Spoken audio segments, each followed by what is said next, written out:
What up, YouTube? It's your boy Darius. I want to thank you guys for watching. You guys could be anywhere else in the world, but you're here with me, and I really appreciate that. Make sure you subscribe to your boy to check out more content. And if you guys have any recommendations, leave in the comment section. I'll get to it as soon as possible. We're about to do right now. We're about to react to how good was Kareem Abdul-Jabbar actually. You know what I'm saying? Kareem Abdul-Jabbar is in a lot of people's top 5 conversation. I think Kareem is one of the very few people who actually could challenge Michael Jordan as being a GOAT. My dad, my old man, shout out to you, Daddy, had put Kareem Abdul-Jabbar at the GOAT. And he actually from Chicago. So what did I say? You know what I'm saying? And there's a lot of great reasons to put Kareem Abdul-Jabbar at the GOAT because he is a high leading scorer. You know, and plus he was an excellent college basketball player too.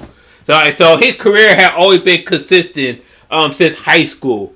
You know what I'm saying? So in my opinion, he's the greatest Bruin player of all time. And I wanted to react to his Bruin player, but I wanted to react to his entire 20-year career. But there weren't some good highlights out there. So I decided to react to this from Nonstop Hooping. Nonstop. So what we're gonna do? About to check it out. Let's get to it.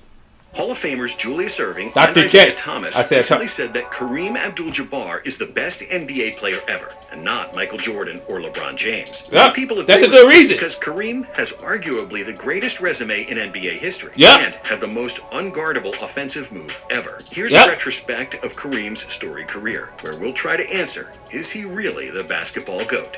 Let's see. Early playing career. See, the Bruins right there, the best Bruin of all time. In terms of basketball player, the best Bruin. You know what I'm saying? I am proud to be a Bruin. Where my key at? See that? UCLA Bruin. You know what I'm saying? The best Bruin of all time. But yeah, he does have a great best basketball resume of all time, even better than Michael Jordan. Kareem Abdul-Jabbar was born as Lou Alcindor in 1947. Lou Alcindor, an introverted kid who loved books and music, but he still is an introvert.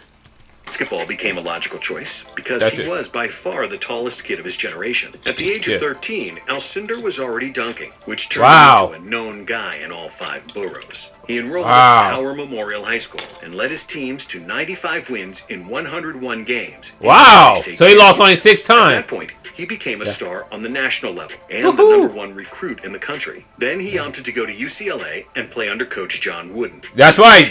Rest in peace, John Wooden. You're a legend. Alcindor broke numerous records and won the NCAA title in each of his 3 playing seasons with UCLA. Hell yeah. 2 National Player of the Year awards. Bruins won 88 out of 90 games with nice. So he only lost 2 games in the 60s. To be named the NCAA tournament's most outstanding player 3 times. I know, for the NCAA, they put Michael Jordan as the best player. I think Kareem Abdul-Jabbar should be #1 in terms of NCAA player because 88 wins in 90 games. So he only lost 2 times. He won 3 national championships during those 3 years. That says a lot. 1969. And also, not too many people know this, but I said when Kareem Abdul-Jabbar was a freshman, he was playing against the what they used to do was the freshmen used to play against the freshmen UCLA basketball, like the sophomore, the juniors, everything, and they say he would beat those guys. He would beat those guys, and those guys won the national championship. So what did that say about Kareem Abdul-Jabbar? Lou Alcindor. 2 franchises that were in the 2021 NBA Finals. The Bucks. Contention for the top pick in the draft. And just like the most recent finals, the Bucks triumphed over the Suns, winning the first pick due to a lucky toss of the coin. And nice. Imagine him playing for the Suns. The NBA wasn't the only option for a player like Lou Alcindor. ABA. The Globetrotters offered him $1 million to sign with them. Wow. And he was also drafted by the New York Nets in the ABA League, who offered him twice as much money as the Bucks. But Alcindor opted for the NBA. I wonder why though. Why? I probably would have take the $2 million for the ABA, but from the start. But I think when he came NBA pros, was the more logical choice. At 7'2" and weighed a lean 225 pounds. So he was skinny. So he was really skinny. At that point, big guys could dominate the game by sheer strength. But that's true. Alcindor had the upper hand due to unprecedented agility and coordination. His nimble footwork resulted from... One thing people forgot about the skyhook with that. he was dunking so much in college basketball that they had to ban dunking. So he had to invent but he had to invent like a new move. So because people were using skyhook before him, but so what he did was he started using a skyhook, and skyhook became his signature move. You know what I'm saying? So no one did it better than Kareem Abdul-Jabbar. Strict training regimen and hours of work in the post, combined with the devastating skyhook. That's right, the skyhook right there. Look at that. Boom! Cinder was borderline unstoppable. He was. He started practicing. As a matter of fact, only few people had ever blocked the skyhook. Wilt Chamberlain did it twice in one game. Shot when he was in 5th grade because he often played with older and much stronger kids, and it was the only shot he could always get off. In college, he wasn't allowed to dunk because that's true. NCAA prohibited dunking from 1967 until 1976. That was stupid, but okay. The hook shot even more. When he got to the NBA, Kareem was finally allowed to dunk, but his hook shot was now so polished that he didn't even need to dunk to score. With almost he did it better than anyone. The skyhook, that was his signature move. Release point on his hook shots was so high that it looked like it dropped from the sky, and one game announcer dubbed it the skyhook. Other than Wilt Chamberlain, nobody ever blocked Kareem's skyhook. Which makes it arguably the most devastating offensive weapon in fact.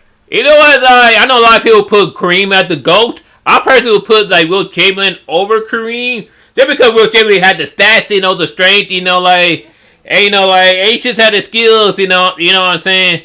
You know what I'm saying? That does not mean Kareem is that does not mean Kareem does not is not worthy of the GOAT conversation. As a matter of fact, if you put Kareem over Wilt, I will not argue with you with that, in my opinion. History. Alcindor dominantly won Rookie of the Year in he did. And with an average of 28.8 points, he was the second top scorer and third best rebounder with 14.5 boards. That is incredible. Rose from a 27-55 record in the previous season to 56-26, a 29-win improvement. In the second season, the Bucks added Oscar Robertson. Oscar Robertson, man, we're gonna do one of his videos down the line. I don't know when, probably within the next few weeks, but we're definitely gonna react to Oscar Robertson. But man, top 5 greatest point guard of all time. Of his prime. With Alcindor and Big O, Milwaukee won the league-leading 66 games. Damn. Alcindor won the 66 MVP games, wow. An average of 32. I think that was the most at the time. Did the next? That was the most at the time. Did the next year the Lakers surpass it with 69 wins? That would not be surpassed until 1996 with the Bulls did a 72-10 record. We're not going to count the Warriors 73-9 because they lost. And sweeping the Bullets in the finals, with Alcindor winning the finals MVP. I feel bad for my boy Wes Unseld though, because he was a great player, but Kareem was just dominating. Kareem Abdul-Jabbar, which means noble, powerful servant. The Bucks continued to hammer through the regular season in the next 3 seasons, clinching the #1 seed each time, with Jabbar winning 2 more regular season MVPs. However, wow. They only reached the finals once more in 1974, which they lost to the Celtics in 7 games. My dad, he was telling me about this, because he was saying that, the Bucks should have won that series, but the Celtics, they were just dominating, This was after their dynasty too. After Bill Russell, Sam Jones, and a lot of other players in the '60s retired. So it was only guys like John Havlicek and Dave Cowan who was still present. And we were going to react to John Havlicek down the line too. Oscar Robertson retired after that. 1974, yeah. 17 games of the 1975 season due to a scratched cornea. He did. Forced to wear goggles in games, which became his trademark look. It did, yep. And with Kareem missing games, the Bucks found themselves out of the playoffs, and they would soon be without a star. Kareem was never quite happy in Milwaukee, and due to the lack of people who shared his religious and cultural beliefs, he demanded a trade. Yeah, that's why I think during this time, that when he became a Muslim. I think he was part of Nation of Islam. I could be wrong, but I know he became a Muslim after this. After he joined the NBA. Or the LA Lakers. The Lakers won the Jabbar sweepstakes, which meant that Kareem was going back to Cali. Going back to Cali. Kareem helped the Lakers win 10 games more than the year before, but it still wasn't good enough to make the playoffs. However, it was good enough for him to win another league MVP. Of course. A monstrous stat line of 28. Imagine winning the MVP and not make it to the playoff. Man, if Twitter was around back then, they would have clowned on him. They would have questioned the NBA, how the hell do you win an MVP and not make the playoffs? 17 rebounds. But that's just how good Kareem was. 4 blocks per game. Next season, Kareem was named Most Valuable Player for the 5th time in 8 years. Damn. Russell's record. But despite his I think he won it 6 times overall. Far in the playoffs. It wasn't until 1979 when they got Magic Johnson. Magic Johnson, one of my favorite players, man. Magic Johnson. That things finally fell into place. Rejuvenated, Kareem had 25 points and 11 rebounds on average and was named the MVP of the season. His breaking 6th MVP award. 6th time in, what, from 1969 to 1980? Damn. Like, I think Michael Jordan only won it 5 times. Wow. I think LeBron won it 4 times. Kobe only won once. Kobe should have won more than one. He should have been at least 3-time MVP in my opinion, but today, the Lakers finished the regular season with the best record in the conference. Yep. And proceeded to their first NBA Finals since 1973. Yep. There they would collide with Dr. J and his Philadelphia 76ers. My dad said that was a great series, by the way. Matchup that featured 7 future Hall of Famers. The series was including my boy Dr. J. And in the 5th game, Kareem proved that he's the best player in the world. Woo! With just one good leg. Jabbar rolled his ankle badly in the 3rd quarter, and he came back limping in the 4th. But despite being badly hurt, Kareem poured in 14 points until the end. I think Magic Johnson at the next game, I think Magic Johnson had to play the center, for the next game. So Magic Johnson could do it all, but this is about Kareem. So and pushing the Lakers to a 2-series lead. He was averaging 33 and 17 for the series. Look at that! Boom! And it was a terrible loss for the Lakers when his ankle forced him out of Game 6. They did. Yep. He even fly to Philly, hoping to heal for Game 7 on the home floor. But it turned out it wasn't necessary. Starting at center, Magic played the best game of his life. Scoring 32 points and grabbing 15 rebounds. Magic Johnson! The Lakers. Showtime Dynasty. That 1980 was all about the Lakers. Like I said, they went to the NBA Finals in the 80s 8 times. They won 5 of them. You know what I'm saying? I know Magic went in the NBA Final 9 times overall. And 9 times overall because he went in 8 times in the 80s and 1 time in the 90s when they played against the Bulls. For Kareem, I think that was 10 times overall because he went to 2 finals with the Bucks and 8 times with the Lakers.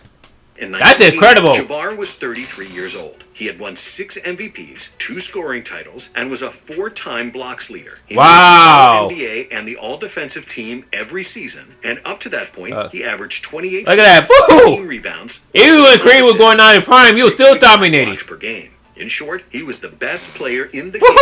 Boom, the sky high. When everybody believed he would slow down a bit, Kareem continued to prove them wrong.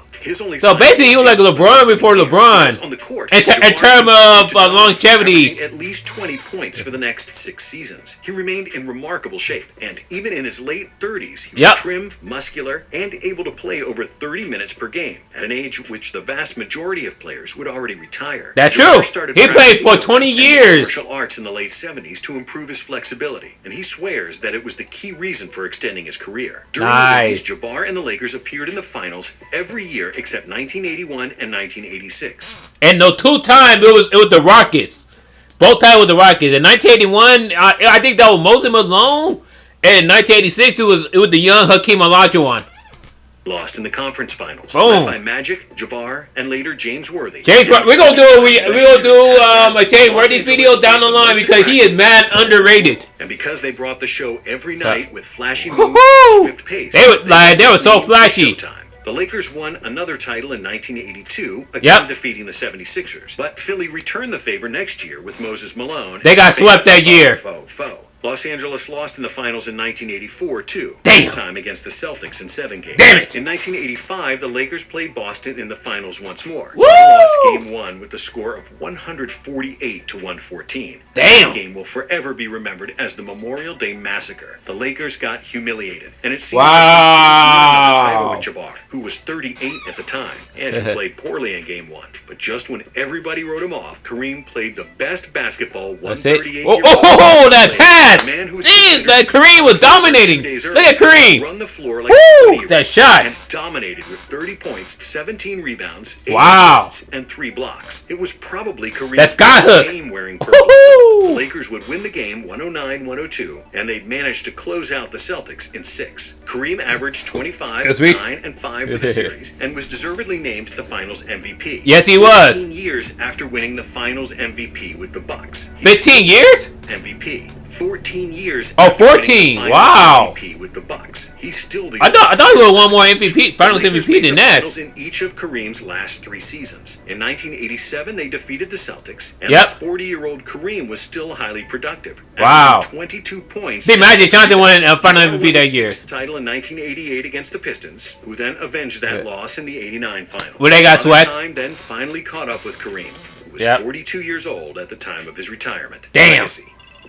When Let's see what his legacy is. Left the game in 1989, no NBA player had ever scored more points, blocked more shots, won more. Yeah, he's the right now. As of right now, he's the highest scoring player of all time.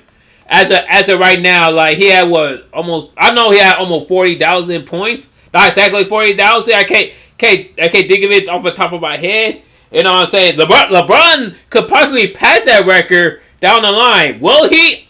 I don't know, but you know, like you can't deny Kareem was great. Russell and his teammates on the 1960s Celtics had won more on a team level, but nobody accomplished more than him individually. That was true in 1989 when he retired, and is still true now. Yes, Jordan has won more scoring titles and more final MVPs. Yeah. And yes, LeBron has broken a few records of his own. But even with all of their trophies and accolades, Kareem is still the most successful player ever. He won a championship every year in high school and every year in college, plus 6 more in the NBA. He's that shows how dominating he really was. There we go. And if the NBA counted blocked shots in the first 4 seasons of his career, he would still be the all-time leader in blocks as well. When Kareem was asked if he was better than Jordan, he said this: "Historically speaking, I'm underrated. He is. He really should. But I was at least as effective as he was. Kareem I think so. Efficient, with 56%. So Kareem himself don't think he better than Michael Jordan, but he probably think, you know, like he was just as good as Michael Jordan.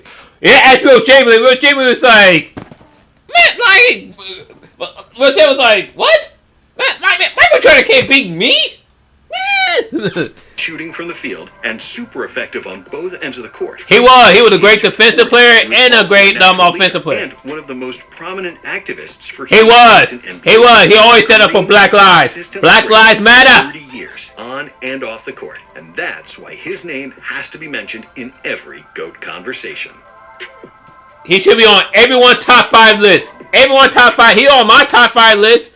You know what I'm saying? I know my buddy David. I think my buddy David, he put like Kareem. I don't remember what my buddy David told me, but he probably would put Kareem at higher than the Michael Jordan. My dad would put Kareem at the GOAT. What do you guys think? Where would you guys put Kareem in your all-time list? Let me know. Comment down below. Leave a like, subscribe to your boy. You can check out my previous video when I did of Dr. J. Peace, love, and rock and roll.